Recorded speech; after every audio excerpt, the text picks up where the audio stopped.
Jordan. Auchincloss. Jeffries. Babin. Jordan. Bacon. McCarthy.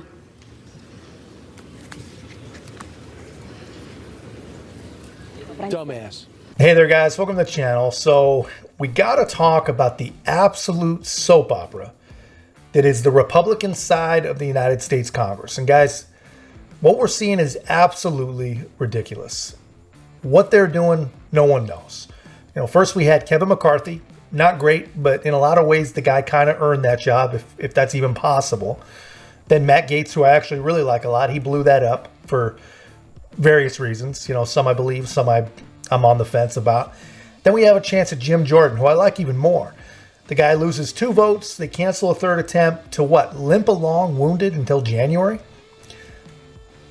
To do what? I promise you what is coming next, if they do that, perception-wise, propaganda-wise, narrative-wise, it's not going to end well for this weak, feckless group of Republicans. It can't possibly end well. But before I get into that, guys, thanks so much to everyone that's been subscribing and leaving such great comments. Really, really appreciate the support. And guys, if you haven't joined us, we're building a great community. Like, comment, subscribe. Most importantly, share the channel. And we'll get on with it. So honestly, I don't know what these guys are thinking, but they actually believe that empowering the Speaker Pro Tem Henry, which is a fancy government way to say temporary, they think that's the best course of action. Is this guy, this temporary guy that no one voted for, till some arbitrary moment in January where they can finally get together and pick someone else. It looks like what they really want to do is just handle as much swamp business as possible without being held accountable for it, because this is not what their voters want. I promise you that it's not. The only people that love this plan are RINOs, special interests, and Democrats.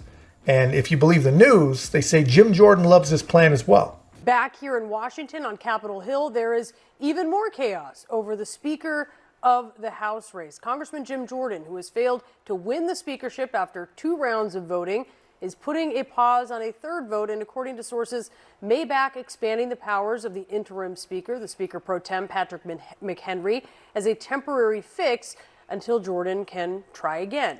It's a plan that seems to be dividing the GOP conference just as much as Jordan's candidacy. And tensions are soaring in a GOP conference meeting underway right now, with a lot of swearing and shouting. So let's get more now on this latest twist from CNN Chief Congressional Correspondent Manu Raju.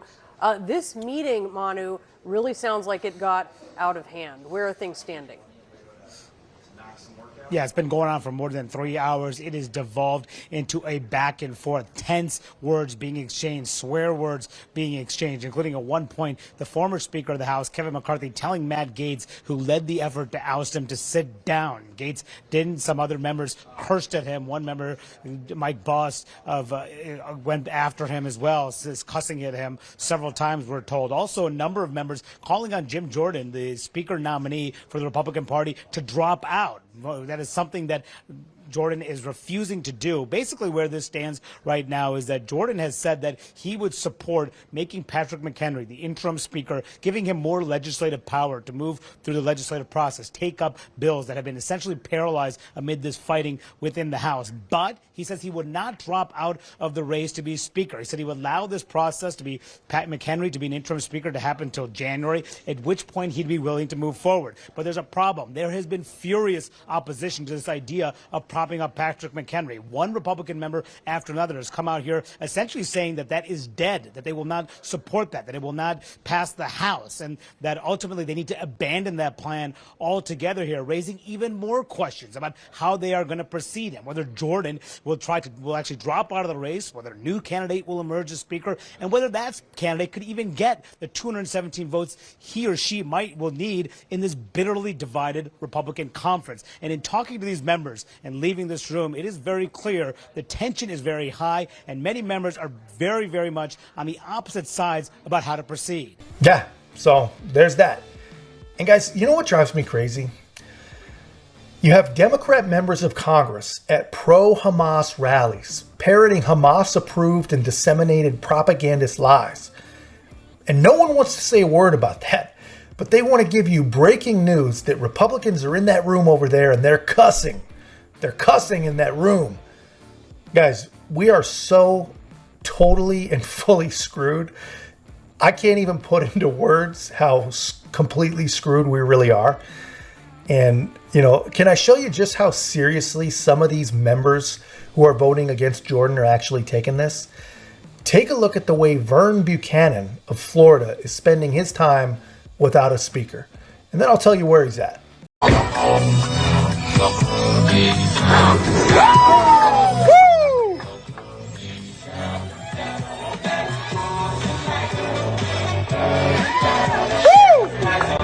Yeah, so that happy and super jovial guy right there, that holdout, he's spending his time between votes partying at the White House. This, ladies and gentlemen, is your Republican Party bowling at the White House after trying to throw in the towel and give the random temporary guy all the power. Call it a day, get back to bleeding us dry. I gotta go bowling. Unacceptable. And I want to show you what Marjorie Taylor Greene and Matt Gaetz think of all this. I do not support this plan. Republican voters worked too hard to give us the majority for us to enter some sort of temporary speakership. Our conference has a responsibility to the American people, to our districts, to work together and unify. And this conference is absolutely broken. And the reason why we're broken is because Republicans worked with Democrats and put us here. It's outrageous. We have serious issues happening in our country. Terrorists have come across our border. War is breaking out in Israel. War is continuing in Ukraine. The economy is getting worse and worse, and inflation is crushing everyone's ability to afford to live. This is the most disappointing thing, and it has to change. Are you disappointed to see Mr. Jordan supporting this idea? Yeah, absolutely. We voted for him to be our speaker nominee. We only had 2 votes. I wanted to see it keep going today and find a way to work with the holdouts to get together so that we can continue doing our work. And I don't know why this is happening, so I'm very disappointed. Did Mr. Jordan present the plan today, and will there not be a vote on his speaker? He wants to move with the resolution to empower Patrick McHenry as some sort of a short-term speaker. I think that's the wrong thing to do. He wants to do that while he continues talking to people and finding a path. I completely disagree. I think that we should all be able to find a path in that room right there, and that requires putting the egos down. It requires humility. It requires the 8 Republicans that work with Democrats to put us here asking for forgiveness in the conference and people giving forgiveness and us moving forward. So yeah, there's that. I mean, she sure sounds like a crazy, unhinged dummy that the libs want you to believe that she is, right? Isn't propaganda fun, guys? I mean, what the hell? So what about Matt Gaetz? What does he think? What do you think about this resolution to empower McHenry? I think that I'm against Speaker Light. I'm against Bud Light. I believe it is a constitutional desecration to not elect a Speaker of the House. We need to stay here until we elect a Speaker. And if someone can't get the votes, we need to go on to the next person. But twisting and torturing the Constitution to empower a temporary speaker is having a speaker light that is not constitutionally contemplated, is deeply infirm, and I will do everything possible to stop it. Out of this, you may not get Jim Jordan as speaker. You may get someone more moderate. What did you actually get for leading this charge to push out Kevin McCarthy? We're shaking up Washington, D.C. We're breaking the fever. And you know what? It's messy. But the only reason people think there's chaos in this town right now is because the special interests aren't in control anymore. So I think we're going to have an upgrade at the position of Speaker of the House. For me, it was never about any one person. It was about ensuring that we got an upgrade at the position. Kevin McCarthy had failed us. He'd made multiple contradictory promises. We weren't really governing under McCarthy. Everybody's making this big deal out of the fact that we've burnt the equivalent of 4 legislative days on all of this. But I mean, we've spent like 7 legislative days on post offices and procedural votes, for goodness sakes. This is what it's supposed to be. And it's not clean, and it's not orderly, and the lobbyists and the special interests hate it, but I don't seem to mind too much. So yeah, even the people that blame Gaetz for everything that is happening, even the people that really, really do hate the guy just because they're told to, they believe all the crazy things about him, they cannot possibly argue that anything he just said is wrong. Get your ass out of the president's basement and get to work. I mean, honestly, what kind of partisan troll could possibly disagree with taking control away from special interests? And now look, I support Gaetz. I support his overall objectives. I really do wish that he would have had a better plan, because, now we have even less than a plan. I mean, when your plan is to go with the guy that was just holding space while you work on a plan, guys, that's not a plan. That is honestly not even an option, let alone a plan. But may as well just elect Zelensky himself, if you want to go with Henry. But anyway, so apparently all of this talk in the media, all of the wildness on the internet, it was not exactly true. Jim Jordan is not giving up. He is going to have a third vote for his speakership of the United States Congress. Take a look. So I'll just say this: we made the pitch to members on the resolution as a way to lower the temperature and get back to work. We decided that wasn't where we're going to go. I'm still running for speaker, and I plan to go to the floor and get the votes and win this race. But I want to go talk with a few of my colleagues. Particularly, I want to talk with the 20 individuals who voted against me, so that we can move forward and begin to work for the American people.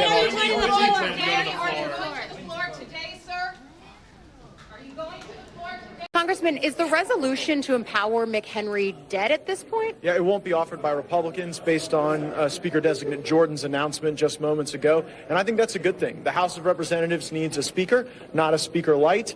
I don't support using temporary powers for Mr. McHenry, and I'm glad that our arguments seem to be persuasive to our colleagues. But Jordan seemed to back this as his next strategy to give himself the time to cobble together more votes. I mean, this is something he's backed. Well, I like Jim Jordan. I'm voting for Jim Jordan, but I don't agree with him on every subject. And I certainly don't agree that what would be best for the House of Representatives is a temporary speaker pro tem. I think we need to elect a speaker. I think we've got great folks in our conference. I think Jim Jordan sits atop that list, and I look forward to voting for him again today. And one last question for you, because we are live here right now. How icy was it for you in that room? I heard it got pretty intense. Well, I'm not for everyone, as it turns out, and I have my detractors, but I'm an attorney by trade. I don't get emotional about the presentation of arguments and listening to other people's arguments. It doesn't affect how I think about people. I was there to make the substantive argument that Speaker Light is a bad idea, just like Bud Light. But I far prefer us to continue having votes going forward. And, when I held out with Speaker McCarthy, we had goals. We had specific things we were fighting for. I think a reasonable question to those that are holding out and not voting for Jordan is, what are you fighting for? What are your goals? What are your objectives here other than just recalcitrance? Yeah, so there it is. I mean, another great question. What is your goal? Why are you holding out? What are your needs to knock off this foolishness and get back to a little bit of work? And here's the thing, guys. If you ever had any question, what controls your representatives? Is it your vote and your voice on their answering machines, or is it the cash that special interests that you've probably never even heard of are giving to them? I can promise you it's the cash, because most of these holdouts are from very, very deep red districts, and their constituents, they're all in on Jim Jordan as a speaker. We've got to find a way to get the money out of our politics. We say it all the time, but we never do anything about it. But there has to be a way. It has to be done. There's got to be a way. It's the only reasonable thing I can think of that would cause these people to act like this. It's either that, or these weak Republicans are more interested in upholding some status quo and have actually fallen victim to the Liz Cheney special interest RINO propaganda machine, But anyway, that's just my take, guys. Let me know your take in the comments. And don't forget to like, comment, subscribe. Most importantly, share the channel. And we'll see you in the next one.